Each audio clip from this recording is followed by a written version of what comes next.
लोकसभा चुनाव 2024 की शुरुआत आज से हो चुकी है। चुनाव में वोटिंग के लिए ईवीएम का इस्तेमाल किया जाता है। इसका मशीन से आप अपना वोट डाल पाते हैं और इस मशीन में वोट की काउंटिंग भी होती है। क्या आप जानते हैं इलेक्ट्रॉनिक वोटिंग मशीन का काम कैसे करती है?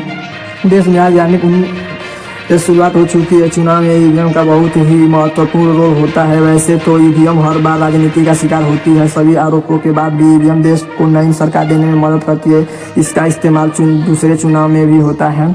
ईवीएम यानी कि इलेक्ट्रॉनिक वोटिंग मशीन का इस्तेमाल लोकसभा और विधानसभा चुनाव में शुरू कैसे हुए? ईवीएम ने भारत में बैलेट पेपर से इस्तेमाल को रिप्लेस किया है। इलेक्ट्रॉनिक वोटिंग मशीन पर कई बार आरोप लगे हैं, लेकिन आज तक कोई इसे सिद्ध नहीं कर पाया। इन आरोपों के बाद इलेक्ट्रॉनिक मशीन ने voter verification paper audit trial यानी वीवीपैट सिस्टम को इंस्टीट्यूट किया है। हालांकि यह सिस्टम अभी पूरी तरह से लागू नहीं है। साल 2014 में इसे पायलट प्रोजेक्ट के रूप में शुरू किया गया था।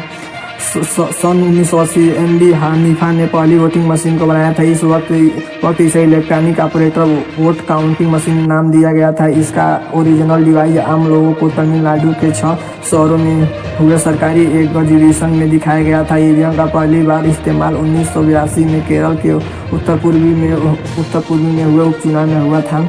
शुरुआती दिनों में चुनाव आयोग को ईवीएम के इस्तेमाल को लेकर बहुत से विरोध का सामना करना पड़ा। 1998 में ईवीएम का इस्तेमाल 16 विधानसभा में हुआ था। इसके बाद 1999 में इसका विस्तार हुआ और 46 लोकसभा सीट पर इन्हें इस्तेमाल किया गया था। साल 2014 में लोकसभा चुनाव में ईवीएम का इस्तेमाल और सभी सीट पर हुआ।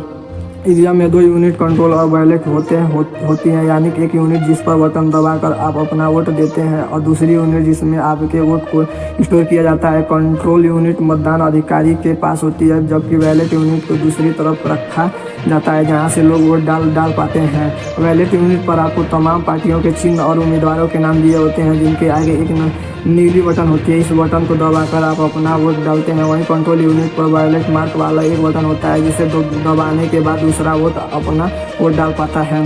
जैसे ही किसी मतदान केंद्र पर आखिरी वोट पड़ता है, पोलिंग ऑफिसर कंट्रोल यूनिट पर लगे क्लोज बटन को दबा देता है। इसके बाद ईवीएम पर वोट नहीं पड़ सकता।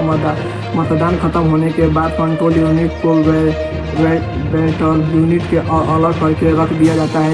रिजल्ट के लिए कंट्रोल यूनिट पर दिए गए रिजल्ट बटन को दबाना होता है।